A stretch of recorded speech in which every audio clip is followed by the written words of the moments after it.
Welcome to Legacy and Leadership with David McKean. In my 20 plus years in the business world, I have noticed a common theme amongst all my clients. They're phenomenal leaders who are concerned about leaving a legacy in three main areas: community, family, and financial. So join me as we talk to proven leaders in their fields about their best practices regarding legacy and leadership. Welcome to Legacy and Leadership. I'm excited to have Dale Pfeiffer with me here today. In 2009, Dale retired from a long career in information technology consultant. During the last decade of his career, Dale was employed by Systems Engineering, Inc. in Greensboro, North Carolina, where he designed and implemented a web-based REALTOR Association Management System that was beta tested not too far from here in Mobile, Baldwin County. The software application was installed in REALTOR Association from Key West to Alaska. Wow. Dale is also an author who has written several fiction and nonfiction books and was a director at large on the Winston-Salem Writers Board.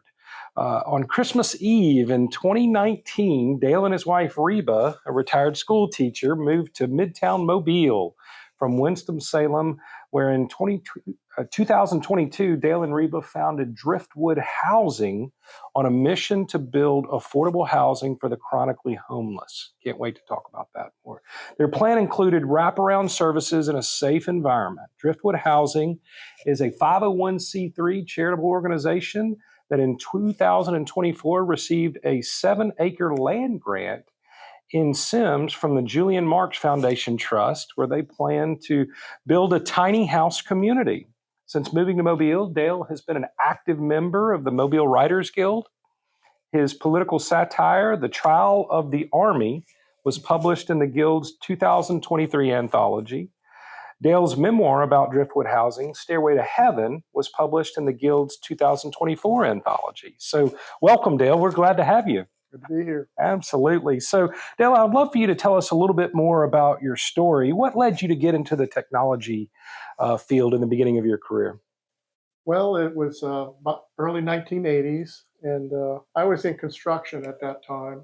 I always went back into construction because and my dad I built spec houses with him. And so every time I wasn't making money doing something else, I'd always fall back into construction. So a lot of my buddies I was working with, they said, well, you have a college degree. What are you doing out here? You know, you're going to lose your fingers and, you know, who knows what's going to happen to you out here. And it was South Florida, so it was hot, hard work. Yeah. So I saw an ad for Brown Institute. It was a programming school where you learned the old classics, RPG, COBOL Basic, systems analyst. I took the course. I got hired before I even finished the school. Wow. And started programming on manufacturing systems because in Miami there's a lot of like sunglass manufacturers and all that. Okay. So that's where I got my start in technology in working, you know, in the early 90s. This was right when the PC came out. So it was just a great time to jump in, you know, to technology. Yeah, but that was an exciting time and looking back, right? Yes. Lots of dreams and hopes and possibilities. Yeah, well, I loved it. You know, I found something that I really, you know, I connected with. And there's just something about coding that's still popular, you know? Yeah. So what were some of the roles or hats you wore during your time in technology? A lot. I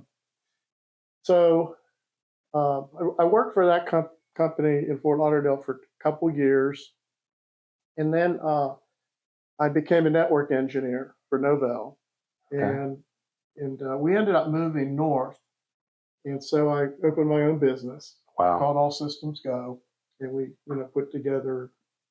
I worked for local businesses putting together networks, and got into Great Plains software, which we know today. Doug Burgum, he's actually was the president of Great Plains Software. Oh, really? In North Dakota, Fargo, North Dakota. So I used to go up there to all his training sessions. Of course, he became a millionaire. Right. And then ended up selling Great Plains Software to Microsoft. So wow. I got grandfathered in to Microsoft because I was an expert in their Dynamics. I went more into accounting software. Fascinating. I transitioned into that, especially when they were coming out with different coding, different programming languages and stuff. I thought, I think I'm going to get into accounting. Yeah. And so I worked as a consultant helping small businesses with their accounting and their networking. And so that I did for many, many years. Yeah, tell me, if you don't mind, what was it like going from perhaps an employee of a large company to starting your own business? And can you talk about a little bit about maybe how leadership focus might have shifted for you during that time frame? Yeah, well, with the skills that I had, if you moved to a small town like I did, there's just no place to work. So you'd have to be creative. Right. So I did that actually a couple times. And one time I moved to Richmond, Virginia, and I had a job with a company. They went out of business. Oh, wow. So I, had to start my own. But the blessing there was he gave me all his customers. Oh, wow. So I, had a base to start with. I had a base to start with. So that was really good. And then we ended up moving to Roanoke. And there's a whole nother backstory about all that. But I moved to Roanoke and actually got an office at Virginia Tech Corporate Research Center. Really? And had the students design my business plan and everything. And that was really a neat experience because I got to go watch the Hokies. Yep. And because I love football, and got to see Michael Vick. He was there when I was there, and but that was really neat. And what I did then, kind of where I grew my author ability there. I wrote a textbook to teach Realtor Association staff how to use Microsoft Office, for office automation. And I had these seminars all across the country and sold my book. And, so, I've just done a lot of different things, being creative, trying to make a living, That's great. Did you experience trepidation jumping from a safe W-2 job to starting your own business? Oh, yeah. There's lots of risk in starting your own business. I did pretty well. I always find other ways to supplement it. Like, for instance, in West Virginia, we fostered. We had 3 foster kids. Sure. So we made about $15,000 by fostering. And of course, Kaiser, West Virginia is very inexpensive. I think I bought my house for like $10,000, a big Victorian home. Sure. So, because I had 7 kids. Oh, my word. Wow. And so, when you're trying to raise a family of 7 kids, you just do what you need to do to survive.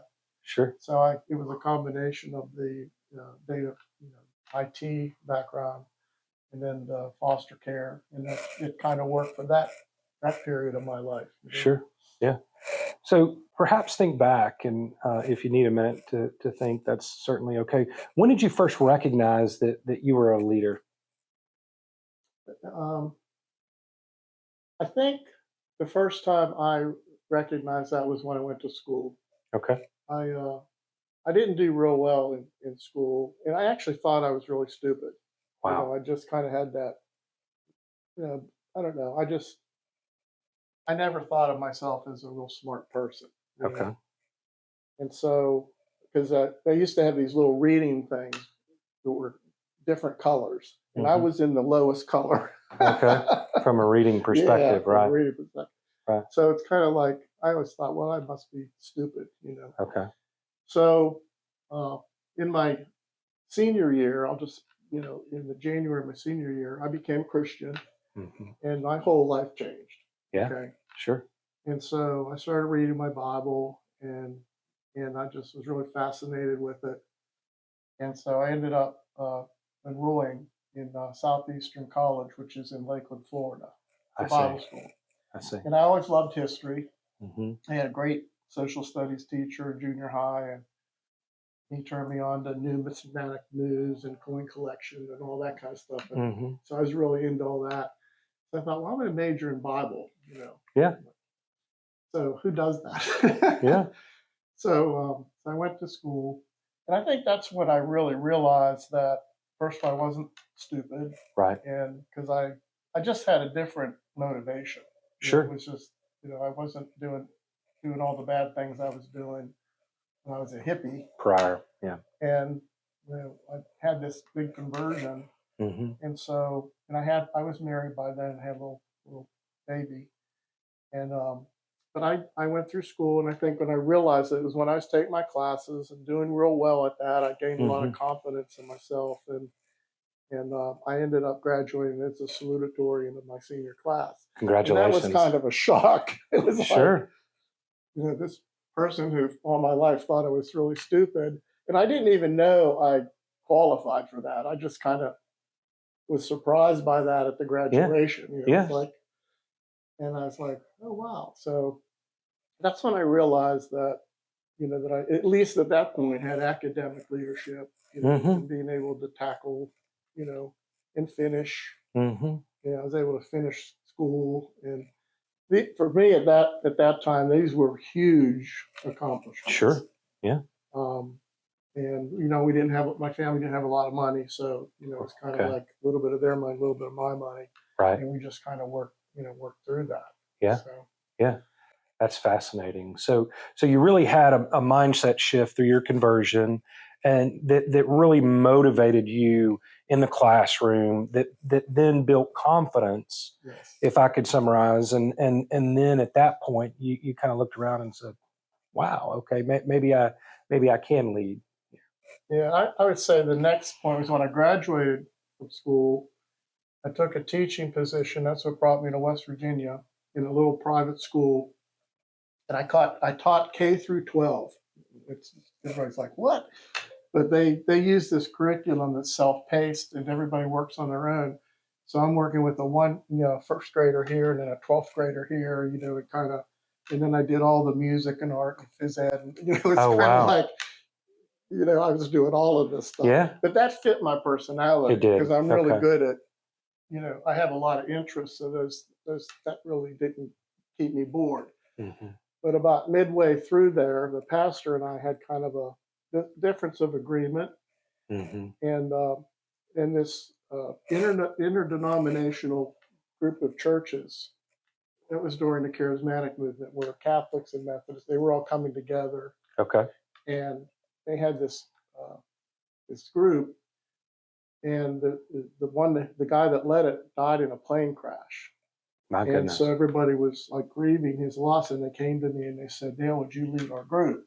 So that was when I first felt some type of calling to something more spiritual in leadership in the church environment. But it wasn't a church. It was a interdenominational ecumenical group. Group. Yeah. And I felt it was very successful. I loved it. And that's pretty much, that was another point where I saw you really felt like a leader. Yeah. So what do you think, if, at the risk of perhaps bragging on yourself, that others might have seen in you to recommend you lead this new group? I think it's always been compassion and empathy, because I've Wonderful. always, even today, because people always ask me, how can you work with the homeless? How can you deal with that? Yeah. And I say, well, my life was not easy growing up, and I struggled through a lot of things personally, and in marriages and all those different things. My daughter was killed in an automobile accident at 21, so I dealt with that. So I've had a lot of crises in my life, and have managed to get through them. And what, if I may ask, interrupt you, excuse me just a second. That's a lot of tragedy, right? How do you move forward as a leader? How do you lead your family through that tragedy that, quite frankly, can break some people? Yeah, it does. It does often break people, and those are some of the people I meet on the streets. Okay. That they've lost their family. Wow. But what I tell everybody is with Charity, she was 21. And I just really trust that the Lord will do the right, Mm-hmm. He will be just, and so, just believing in God's sovereignty that it was her time to go and that he's in, she struggled with a lot of different things Mm. and that she shared with me. And so, you know, uh, you just put her into God's hands, Right. and I had a real peace through the whole thing. Mm. I mean, it hurt and it was sad and all, you go through the grieving process, but I had a sister that lost a son in Germany in the army, and she was struggling for years with that. Right. But I think it just, again, goes back to my faith in God that, he is going to, Sure. it's going to be okay. Still every year when I, like celebrate her birthday and stuff, I put her, you're in God's hands, Mm-hmm. So that's what's helped a lot. Wow. Yeah. What led you to the idea to create this realtor management system that was beta tested near here and ultimately ended up all over the country? Well, That's fascinating to me. this is a good segue. Okay. So the year that Charity died, Uh, 1994, I was in consulting. Consulting was very stressful, Okay. as you can imagine. So I was working for one of my companies was the Virginia Association of Realtors. And as a consultant, I was converting them from a mini computer to a Microsoft network. Wow. And so, and also installing Great Plains Dynamic software. So it was such a great group of people because they lead the Realtor Association in the state of Virginia. And it's just a fascinating group of people. You're all successful businessmen and women. And so I asked them if they would be interested in hiring me because I thought it would be a light, great environment. I wouldn't be so stressed out. Yeah. I could do it easily. Sure. Because I'm teaching them what to do. I could just come in and they were actually ready to fire their accountant. Oh, really? So I took on a position of director of financial and information systems, and we had about 10 chapters, commercial. They have all these different chapters in the Realtor organization, and ended up going to ASAE, is the American Society of Association Executives. And so I would travel to DC and go to classes to be a CEO, basically, in a nonprofit. Okay. And so I went through all those courses and was really positioning myself to be a CEO at a state level. And all of my peers ended up at state levels in Pennsylvania, Oklahoma, and Massachusetts. It's like, but I decided, we ended up moving to Roanoke, Virginia, because I was going on a church plant. Wow. And my best friend was going to be the pastor. So I thought, I'm going to move to Roanoke with him and support him, even though I'm going to give up this really great job that I love. It just, I put that on my heart to go with him. So that's how we ended up at Roanoke and Blacksburg. So, but anyway, long story short, we get there. I couldn't find employment.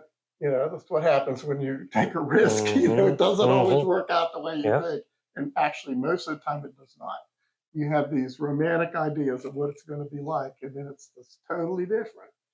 But it always kind of works out good, because what I did was I started writing my own books, started doing these training classes, got known throughout the country. And the woman, Martha Taylor, that was the executive director of Baldwin County Board for 25 years, she called me up one day and she goes, Dale, you need to call systems engineering, and you two need to get together. And so I did that. I called them and I said, Martha told me to give you a call, which was funny because I had no idea I was going to move to this part of the country. It was really weird. So she said, so I got together with systems engineering, and so we started.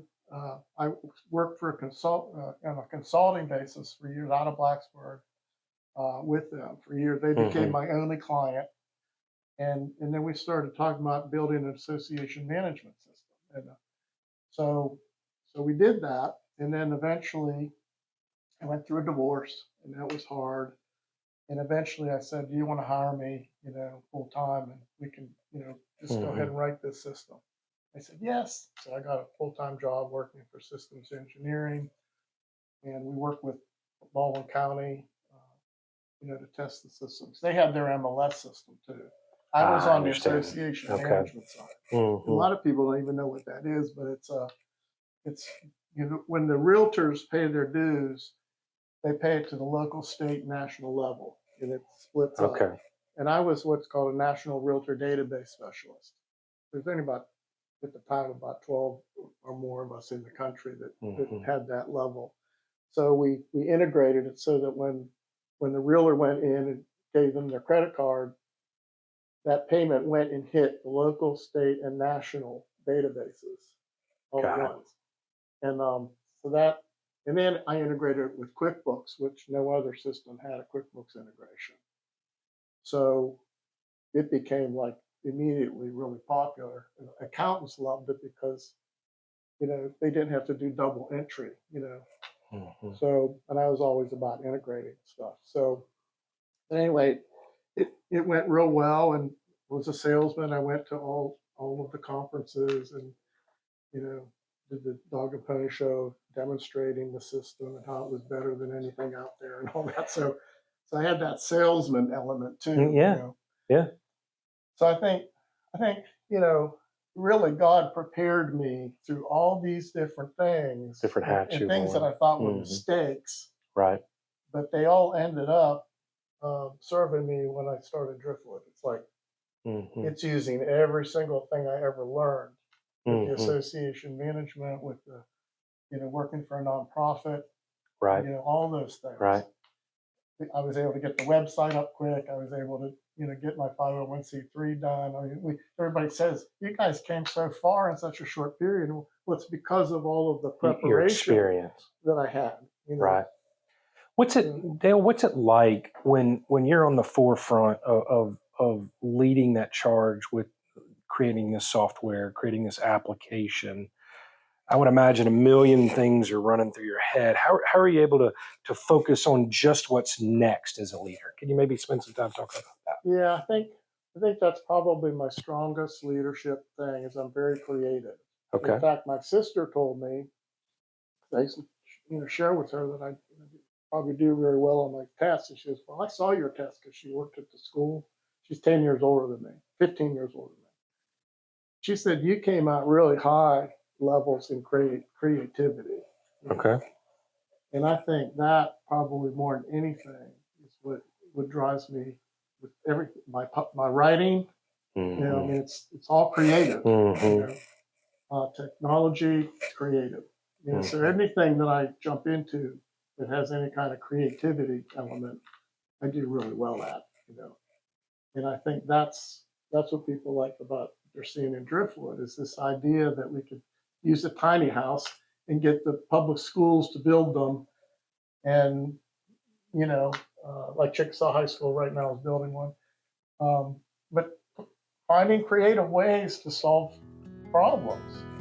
That'll do it for part 1 of this episode. Please join us in a couple of weeks as we drop the second part of this episode. I promise you won't want to miss it.